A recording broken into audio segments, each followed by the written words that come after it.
Hello दोस्तों, स्वागत है हमारे चैनल फार्माटून, जहां पे फार्मेसी से रिलेटेड वीडियो आपको मिलती रहेंगे। तो हमारे चैनल से जुड़े रहें, चैनल को लाइक शेयर और सब्सक्राइब करना ना भूलें। आज के वीडियो में हम मोस्ट इंपॉर्टेंट टॉपिक लेके आए हैं, जो कि एनडीडीएस सब्जेक्ट 7 सेम का है। इसमें हम 2 मार्क्स से क्वेश्चन दोस्तों डिस्कस करेंगे, जो कि मोस्ट इंपॉर्टेंट जो प्रीवियस ईयर में पूछे गए हैं, जो कि 2021 और 20 का पेपर से हम लिए हैं क्वेश्चन।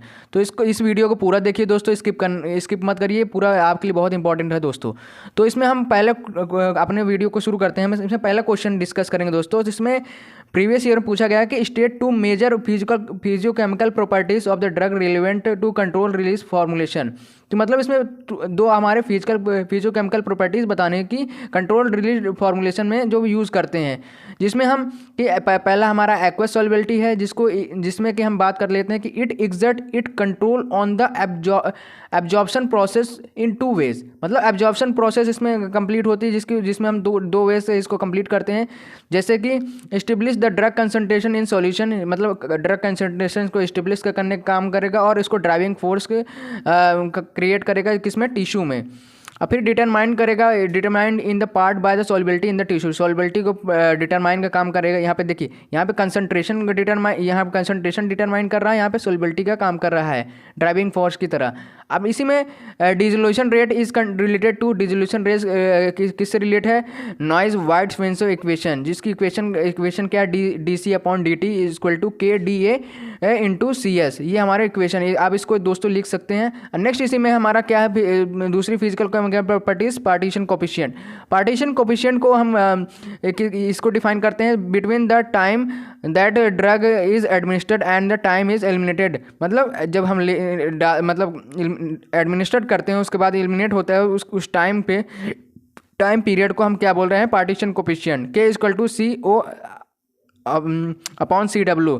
CO मतलब equilibrium concentration of the all forms of the drug, CW is equilibrium constant of all form of drug in aqueous phase, कि मतलब ऑल फॉर्म यहाँ एक्वस फेज। तो ये हमारा यहाँ पे फिजिकल केमिकल प्रॉपर्टीज है। इसके ग्राफ की बात कर ले तो ये ग्राफ, जिसमें ग्राफ में हमारा यहाँ क्या ड्रग कंसंट्रेशन है, टाइम है, यहाँ पे ये क्या थ्रीपेटिक, मतलब थ्रीपेटिक है, ये सेचुरेटेड है, ये क्या है, ये कांस्टेंट है। ये कांस्टेंट हमारा ये लाइन क्या कांस्टेंट शो कर रही है, ये क्या है, ये क्या सेचुरेटेड है, ये क्या थ्रीपेटिक मतलब हाई, जहाँ पे ऊपर की तरफ दिखा रहा है। तो ये क्या है, इधर टाइम शो कर रहा है। ये ग्राफ भी बना सकते हैं दोस्तों आप इसमें कंट्रोल ड्रग रिलीज में। अब नेक्स्ट इसमें दोस्तों क्वेश्चन पूछा जाता है कि mention the role of the polymers in the formulation of the CRDDS। मतलब फॉर्मुलेशन में पॉलीमर का क्या रोल है, कि मतलब CRDDS में। तो CRDDS में पॉलीमर का यही रोल है कि दोस्तों कि to control the drug release, मतलब ड्रग रिलीज कंट्रोल, मतलब जो कि ड्रग रिलीज हो रही है उसको रेट को कंट्रोल करने का, उसको formulation of the formula are being used to main tool. मतलब फॉर्मुलेशन में पॉलीमर का मेन रोल है कि दोस्तों की ड्रग को कैसे हम कोटिंग कर रहे हैं, कैसे इसको मोनेटाइज कर रहे हैं, तो वो चीज़ हम देखते हैं। Polymer can be used as taste masking agent, मतलब पॉलीमर को हम कैसे यूज़ करते हैं, टेस्ट मास्किंग एजेंट की तरह यूज़ करते हैं, जो कि बढ़ाता है स्टेबिलिटी को किसकी, ड्रग की, और मॉडिफाई करता है ड्रग रिलीज कैरेक्टरिस्टिक को बढ़ाने का काम करता है दोस्तों। पॉलीमर की यही क्या है, रोल है हमारा किसमें, CRDDS में। Biological material are used in medicine and all other areas, मतलब बायोलॉजिकल मेडिसिन इसमें यूज़ करते हैं अलग अलग एरियाज में, मतलब उस जो मेडिसिन को प्रिपेयर करते हैं।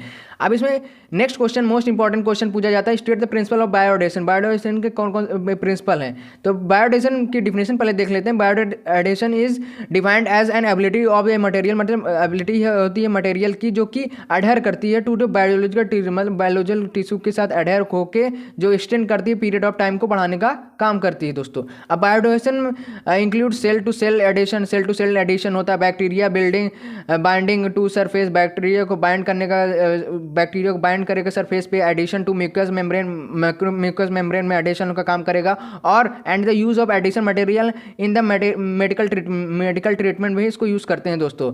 अब नेक्स्ट इसमें क्वेश्चन आता है, मोस्ट इंपॉर्टेंट क्वेश्चन, जो कि प्रीवियस ईयर पूछा गया, जो कि name the factor affecting transmucosal permeability. Transmucosal permeability के कौन कौन से फैक्टर हैं, तो पहले फैक्टर हमारे यहाँ पे फैक्टर डिवाइड हुए हैं, तो लिपोफिलिसिटी ऑफ द ड्रग, ये पहला फैक्टर हमारा, सलाइवरी सिक्रीशन दूसरा फैक्टर, द सलाइवा pH ये हमारा तीसरा, binding to the oral mucosa ये हमारा चौथा है, पांचवा ओरल एपिथेलियम थिकनेस। ये हमारे फैक्टर हैं जो कि फैक्टर अफेक्टिंग है, जो ट्रांसम्यूकोशनल परमेबिलिटी में इफेक्ट करते हैं। नेक्स्ट हमारा क्या है, define the meter dose inhaler. Most important दोस्तों है, इसमें मीटर डोज इनहेलर के बारे में पूछा जाता है, तो इसके बारे में दोस्तों देख लेते हैं। Used for the treatment of the respiratory disease, मतलब रेस्पिरेटरी डिसीज के लिए हम यूज़ करते हैं इसको दोस्तों, जैसे कि अस्थमा या COPD।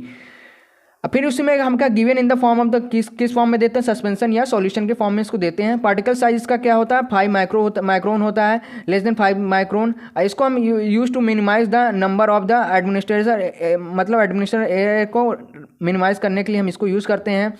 It can be deliver major amount of the medicament accurately, मतलब मेडिकामेंट एक्यूरेट अमाउंट में जाए इसके लिए हम इसको यूज़ करते हैं दोस्तों। नेक्स्ट हमारा इसमें पूछा जाता है mention the application of monoclonal antibodies on the TDDS, मतलब टारगेट ड्रग डिलीवरी सिस्टम में हम कौन कौन से एप्लीकेशन है। तो इन डायग्नोसिस में देख लेते हैं, तो कार्डियोवैस्कुलर डिसीज में हम इसको यूज़ करते हैं, इम्यूनोसेप्रेसिव थेरेपी में यूज़ करते हैं, प्रेगनेंसी टेस्टिंग किट में यूज़ करते हैं। थेरेपेटिक में क्या है, इन कैंसर में या टॉक्सिन या ड्रग इम्यूनो कंजुगेट में या इम्यूनोलाइपोसोम बेस्ड किट में हम इसको यूज़ करते हैं थेरेपेटिक में। नेक्स्ट इसी में हमारा क्वेश्चन आता है most important, state the limitation of the use of the IUDs. IUDs के लिमिटेशन पूछता है दोस्तों, मोस्ट इंपॉर्टेंट इसको आप देख लीजिए। लोअर एपिडेमियल पेन हो, जब इसको हम यूज़ करेंगे ज़्यादा से ज़्यादा तो ये लोअर एपिडेमियल पेन होने लगता है, पेल्विक इन्फ्लेमेटरी डिसीज होने के चांसेस रहते हैं। It does not offer any protection, मतलब अगर हम कोई भी प्रोटेक्शन अगेंस्ट नहीं देंगे तो इसमें सेक्सुअली ट्रांसमिटेड इन्फेक्शन होने के चांसेस रहते हैं, मेनोर्मिया होने के चांसेस भी रहते हैं दोस्तों। ये सारे हमारे क्या है, इसके लिमिटेशन है यूज़ करने के आयोडीज के। आयोडीज का फुल फॉर्म होता है इंट्रा यूट्रिन डिवाइस। दोस्तों इसको आप तैयार कर लीजिए। आयोडीज का हम इसका लेक्चर भी हमने दिया हुआ हमारे प्ले लिस्ट पर जाके, वहाँ से आप इसका पूरा वीडियो भी देख सकते हैं, पूरे यूनिट हमने कवर करके रखे हुआ है दोस्तों। अब नेक्स्ट इसमें क्वेश्चन पूछा जाता है, name the intra ocular barriers to ophthalmic drug delivery, मतलब ऑकुलर बैरियर में कौन कौन से बैरियर हैं जो कि ऑप्थेल्मिक ड्रग डिलीवरी में यूज़ किए जाते हैं। पहला है हमारा lacrimal fluid eye barrier, blood ocular barrier, corneal and non corneal routes of absorption, drug loss from the ocular surface, dilution with tears, मतलब ये सारे हमारे बैरियर्स हैं। आप इसमें अगर दोस्तों आप 3-4 बैरियर भी याद रखते हैं पेपर में, अब पेपर में थोड़ा थोड़ा इसको डिफाइन कर देंगे तो आपको 2 मार्क्स ही मिल जाएंगे दोस्तों। तो इसमें घबराइए मत, बहुत सिंपल है, आप इसको अच्छे से तैयार करिए। नोट्स हमारे साथ जुड़े रहिए, नोट्स आपको मिलती रहेगी दोस्तों। नेक्स्ट इसमें क्वेश्चन पूछा जाता है, state the function of the various structural component of the liposome. Liposome का स्ट्रक्चर पूछा जाता है, लाइपोसोम, नायोसोम और उसका नैनो पार्टिकल्स का स्ट्रक्चर पूछा जाता है। तो दोस्तों इसके बारे में भी हम ब्रीफ में बता चुके हैं, तो इसके बारे में हम लाइपोसोम के बारे में देख लेते हैं। तो लाइपोसोम का स्ट्रक्चर मेनली 2 चीज़ों से मिलकर बना होता है, फॉस्फोलिपिड और कोलेस्ट्रॉल। तो फॉस्फोलिपिड और कोलेस्ट्रॉल के बारे में इसका हम पहले स्ट्रक्चर देख लेते हैं दोस्तों। तो ये जो बाहर आप देख सकते हैं कि बाहर जो स्ट्रक्चर, ये बाहर की जो लेयर दिखा रहा है वो क्या है, फॉस्फोलिपिड है। ये अंदर जो बनी है ये फॉस्फोलिपिड लेयर है। और फिर उसके बाद ये अंदर का जो रीजन है हाइड्रोफोबिक रीजन है, जिसमें लिपोफिलिक ड्रग मॉलिक्यूल्स इंसर्ट होता है। अब इसमें ये अंदर का ये रीजन क्या है, एक्वस फेज रीजन है, जिसमें हाइड्रोफिलिक ड्रग मॉलिक्यूल्स प्रेजेंट होते हैं। अब ये क्या, ये वाला रीजन क्या है, ये जो दोस्तों ऐसे ऐसे दिख रहा है ऐसे, तो ये फैटी एसिड चेन है, ये चेन शो कर रहा है ऐसे करके ऐसे। तो ये हमारा फैटी एसिड चेन है। तो स्ट्रक्चर दोस्तों तैयार कर लीजिए, दोनों के स्ट्रक्चर इसमें नाइसोम और लाइपोसोम दोनों के स्ट्रक्चर आप तैयार कर सकते हैं हम।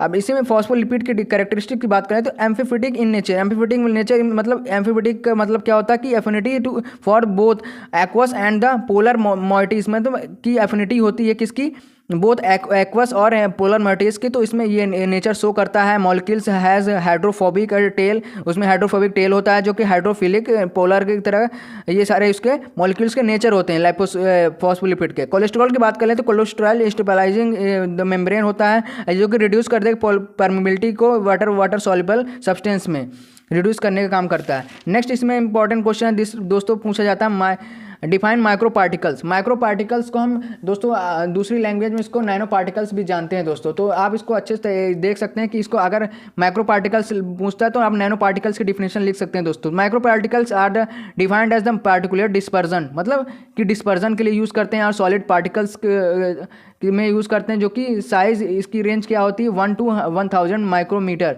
इसकी साइज़ रेंज होती है, जो कि the drug is dissolve in trap, मतलब ड्रग को डिजॉल्व करने का काम करेगा, इंट्रैप करने का काम करेगा, इनकैप्सुलेटेड का काम करेगा, जो कि अटैच करेगा माइक्रो पार्टिकल मैट्रिक्स से। अब दोस्तों इसमें मोस्ट इंपॉर्टेंट क्वेश्चन पूछता है, डिफाइन माइक्रो इनकैप्सुलेशन क्या होता है दोस्तों, तो ये क्या दो चीज़ें से मिलकर बना होता है, कोर कोटिंग और कोटिंग मटेरियल से। तो इसका स्ट्रक्चर आप देख सकते हैं दोस्तों, ये अंदर का जो पार्ट स्ट्रक्चर आप बना देंगे दोस्तों, तो इसमें भी आप 1 नंबर कंफर्म हो जाएगा, 1 नंबर आप डिफिनेशन लिख के उसको फेजेस डिफाइन कर सकते हैं। तो इसमें अंदर के पार्ट को कोर मटेरियल बोलते हैं, बाहर के पार्ट को कोटिंग मटेरियल बोलते हैं। It is the process by which solid, ये एक तरह का प्रोसेस होता है जिसमें solid, liquid, even gases can be enclose, मतलब गैसेस इसके अंदर फीलिंग होती है, जो कि माइक्रोस्कोपिक पार्टिकल्स होते हैं, जिसको फॉर्मेशन में थिन कोटिंग के लिए हम यूज़ करते हैं, जो कि वॉल मटेरियल में हम जैसे पॉलीमर है, पॉलीमर ये क्या अंदर क्या है, पॉलीमर इसे हो अराउंड द स्ट्रक्चर, मतलब पॉलीमर से इसकी कवरिंग होती है। तो इसमें 2 फेजेस आप कोर कोटिंग और कोटिंग मटेरियल बता सकते हैं। अब इसमें नेक्स्ट मोस्ट इंपॉर्टेंट पूछा जाता है कि क्लासीफाई जीआरडीडीएस की क्लासिफिकेशन पूछता है दोस्तों। तो जीआरडीडीएस की क्लासिफिकेशन हम यहाँ पे लिख सकते हैं 3-4, आप अगर पूरे नहीं आप लिख रहे हैं कोई भी दिक्कत नहीं है, आप इसमें 4-5 भी लिख देंगे तो नंबर आपको मिल जाएंगे दोस्तों। थोड़ा थोड़ा इसको डिफाइन कर देंगे। फ्लोटिंग ड्रग डिलीवरी सिस्टम, जो कि मतलब ड्रग हम लेंगे तो फ्लोट कर रही है, फिर उसके बाद धीरे धीरे वो रिलीज होगी, तो वो चीज़ फ्लोटिंग ड्रग डिलीवरी सिस्टम में आ जाता है। Raft forming system, high density system, bioadhesion और micro adhesion system, swellable system, superporous hydrogels, self unfolding system, ये सारे हमारे क्या क्लासिफिकेशन है जीआरडीडीएस के। Gastro retentive drug delivery system इसका फुल फॉर्म होता है दोस्तों। तो ये हमारे इसके क्लासिफिकेशन हो गए। अब नेक्स्ट मोस्ट इंपॉर्टेंट क्वेश्चन पूछा जाता है, what are the monoclonal antibodies. Previous year में पूछा गया दोस्तों, तो इसको हम शॉर्ट फॉर्म में MAB या MOAB के फॉर्म में लिख सकते हैं, जो कि ये क्या होता है, are antibodies that are made up by the identical immune cells. मतलब ये एंटीबॉडीज होती हैं जो कि मेड किससे रहती हैं, इम्यून सेल से बनी होती हैं, जिसका that are the all clones of the unique parent cell, इसका खुद का एक यूनिक पेरेंट सेल होता है। अब मोनोक्लोनल एंटीबॉडीज किससे मिलकर बनी होती हैं, अगर 2 नंबर पूछा तो दोस्तों इतने में सफिशिएंट नहीं है कि एक लाइन लिख के आप चले आए। इसके लिए आपको इसमें आपको लिखना पड़ेगा किस चीज़ से बनी होती है, तो म्यूरिन से बनी होती है, चेमरिक से बनी होती है, ह्यूमनाइज्ड सेल से बनी होती है, ह्यूमन से बनी होती है। तो इसको हम यूज़ करते हैं। म्यूरिन में हम सिंगल माइस का लेते हैं फैट, और उसी से हम इसको किसके ट्रीटमेंट के लिए हम यूज़ करते हैं, जीरो मैब। ये चीज़ आप दोस्तों याद कर लिए, जीरो मैब है मतलब मोनोक्लोनल एंटी, जीरो मतलब OXZU, ये सारे क्या मोनोक्लोनल एंटीज, XU भी ये क्या है, इसके ट्रीटमेंट के लिए हम यूज़ करते हैं। हमारा क्या है, किससे मिलकर बना, तो म्यूरिन, चेमरिक, ह्यूमनाइज्ड, ह्यूमन, ये हमारे इस फॉर्म में अब ये चीज़ बनी होती है मोनोक्लोनल एंटीबॉडीज़। अब नेक्स्ट इंपॉर्टेंट यूजेस क्या है, कार्डियोवास्कुलर डिसीज में यूज़ करते हैं, प्रेगनेंसी टेस्टिंग किट्स में यूज़ करते हैं, इन कैंसर में हम इसका यूज़ करते हैं दोस्तों। नेक्स्ट हमारे साथ मोस्ट इंपॉर्टेंट क्वेश्चन पूछता है दोस्तों, name 4 methods of micro encapsulation along with example. मतलब 4 ऐसे मेथड बनाते हैं माइक्रो इनकैप्सुलेशन के, मेथड बताने आपको। तो single emulsion technique, double emulsion technique, phase separation, coacervation, ion gelation method, ये सारे हमारे मेथड हैं। एग्जांपल क्या है, एस्पिरिन में बता सकते हैं, प्रोगेस्टेरोन, एसिटामिनोफेन, जिलेटिन, ये सारे क्या है, इससे एग्जांपल हैं। अब नेक्स्ट मोस्ट इंपॉर्टेंट क्वेश्चन पूछा जाता है, 7 नंबर में पूछा जाता है। 7 नंबर के लिए हम हमारा पूरा वीडियो आप देख सकते हैं। अब आप प्लेलिस्ट में जाके हमारे NDDS के सारे हमने लेक्चर कंप्लीट कर चुके हैं दोस्तों, तो आप वहाँ से जाके ये सारे वीडियोस देख सकते हैं। और नोट्स आपको चाहिए तो हमारे टेलीग्राम में या हमारे व्हाट्सएप ग्रुप से ज्वाइन होकर वहाँ से डाउनलोड कर सकते हैं दोस्तों। तो चिंता मत करिए दोस्तों, हम आपके साथ हैं। Polymer based on the origin of the source, मतलब पॉलीमर के पहले 4 कैटेगरी में डिवाइड है, based on the origin of the source, जिसमें हम 3 कैटेगरी में, natural polymer, semi synthetic polymer, synthetic polymer, ये 3 कैटेगरी में सोर्स के अकॉर्डिंग इसको डिवाइड किया गया। अब इस स्ट्रक्चर के बेस में क्या है, linear polymer, branch chain polymer और क्रॉस लिंक्ड पॉलीमर, ये हमारा किस पे, स्ट्रक्चर के बेस पे है। अब मॉलिकुलर फोर्स के बेस पे क्या है, इलास्टोमर, फाइबर्स, थर्मोप्लास्टिक, थर्मोसेटिंग, ये क्या है, मॉलिकुलर फोर्स के बेस पे है। अब based on the made of the polymerisation के बेस पे क्या है, एडिशन पॉलीमर, कंडेंसेशन पॉलीमर।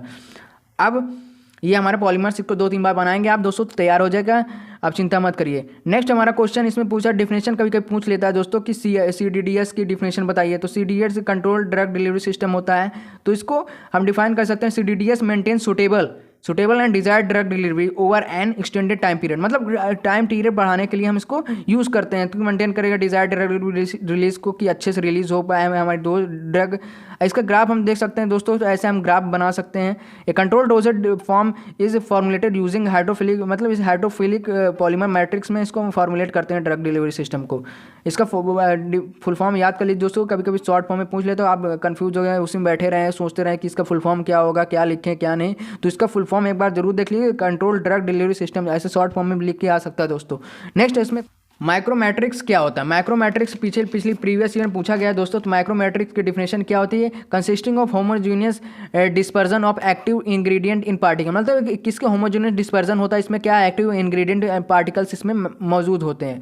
तो माइक्रोमैट्रिक्स की डिफिनेशन आप मैट्रिक्स बना के बता सकते हैं कि मैट्रिक्स ऐसे ऐसे बना के इसमें छोटे छोटे कॉलम बना के आप मैट्रिक्स में शो कर रहे हैं कि यहाँ पे ड्रग फिल हो रही है, तो ये चीज़ हम मैट्रिक्स में शो कर सकते हैं। अब BDDS buccal drug delivery system क्या होता है, ये भी मोस्ट इंपॉर्टेंट पूछा जाता है। तो इसकी डिफिनेशन आइए दोस्तों देख लेते हैं। It is a dosage form from buccal adhesion strip, मतलब बैकल एडिशन स्ट्रिप की तरह काम करेगा, जो कि ड्रग कंटेन, उसमें ड्रग होती है पॉलीमर में, जो पॉलीमर की तरह काम कर रहा है, जो कि स्टिक होगा किससे, ओकर आवर मिकोसा में स्टिक होकर मतलब चिपकेगी, तो ओरल कैविटी की तरह, मतलब ओरल कैविटी जो पार्ट बोलते हैं उसको, वहाँ पे चिपकने के बाद वो कैविटी क्या होगी, उसकी मदद से क्या होगा, वाटर की मदद से, सलाइवा की मदद से वो क्या है, ड्रग डिलीव हो जाएगी और रीच करेगी क्या है, हमारे सिस्टम सर्कुलेशन में। तो जैसे हम दोस्तों देखते हैं मुकोशन क्या होता है कि हम जैसे हम माउथ में हमने डाला टंग के नीचे से, वो क्या ड्रग डिलीवरी धीरे धीरे क्या ड्रग क्या है रिलीज होने लगती है, जब किसके द्वारा, सलाइवा के थ्रू, सलाइवा या वाटर। हम जैसे मान लो कि हमने ड्रग कोई खाई तो वो क्या ऐसे इजीली नहीं चली जाएगी, पानी द्वारा या किसी सलाइवा द्वारा ही इजीली अंदर जाती है ड्रग, तो सिस्टमिक सर्कुलेशन में सर्कुलेट होती है। तो वो चीज़ क्या है, बक्कल ड्रग डिलीवरी सिस्टम है। अब इम्प्लांट के बारे में दोस्तों पूछता है कि इम्प्लांट की डिफिनेशन या 7 नंबर में पूछा गया, 2 नंबर में पूछता है दोस्तों, तो इसको आप इजीली लिख सकते हैं। तो small sterile solid masses consisting of highly purified drug made by the compression और द मोल्डिंग और कंप्रेशन से मिलकर ही बना होता है दोस्तों। तो ये same sterile solid small solid masses किससे मिलकर बना होता है, इसका प्रोवाइड, ये control drug delivery system provide करने का काम करता है। अब आ जाता है MPDDS, मतलब नेज़ोपल्मोनरी ड्रग डिलीवरी सिस्टम, इसका फुल फॉर्म होता है दोस्तों। तो घबराइए मत, ये अगर इस तरह पूछता है तो नेज़ोपल्मोनरी ड्रग डिलीवरी सिस्टम इसका फुल फॉर्म होता है। ये कोई फेवरेबल वे होता है जो कि सरकमवेंट करेगा किसके बारे में, जो ब्लड में फ्लो करने का काम करता है, जो कि हमारे 3 बैरियर्स में आते हैं, ब्लड ब्रेन बैरियर्स, जो कि अलाउ करेंगे डायरेक्ट डिलीवरी सिस्टम किसमें, बायोफेज में, जो कि कहाँ जाएगा, CNS में उसका एक्टिव रिस्पॉन्स होगा, जो कि हमारा इट आल्सो बी कंसिडर करेगा, जो कि हम इसको कैसे तरह यूज़ करते हैं, वैक्सीन के थ्रू, वैक्सीन के द्वारा हम इसको लेते हैं दोस्तों। तो ये क्या एडमिनिस्टर वैक्सीन की तरह हम इसको ले सकते हैं। अब इसमें डिस्को कौन से पूछा जा सकता है डेफिनेशन दोस्तों, कभी कभी नहीं पूछा, इस बार क्या पता 2 नंबर में पूछ ले, तो इसको भी आप देख सकते हैं। तो डिक्सोसोम क्या होता है, एक जाइंट नायोसोम है जिसकी साइज़ क्या होता है, 20 माइक्रोमीटर होती है साइज़, जो कि कंटेनिंग किसमें, पॉली 24 ऑक्सी इथिलीन या कोलेस्ट्रॉल ईथर, ये इसमें प्रेजेंट होता है, जो कि अदरवाइज इसको नोम एज सॉल्यूशन 24, इसको भी 24 नाम से भी जानते हैं दोस्तों। तो आज की वीडियो में हमने 2 मस्त सारे यूनिट्स हमने कवर किए हैं दोस्तों। तो आज का वीडियो इतना ही। नेक्स्ट वीडियो इसके नोट्स हम अपने डिस्क्रिप्शन या टेलीग्राम में आप जाके वहाँ से डाउनलोड कर सकते हैं दोस्तों। आज की वीडियो में इतना ही। Best of luck for your exam दोस्तों। Thank you.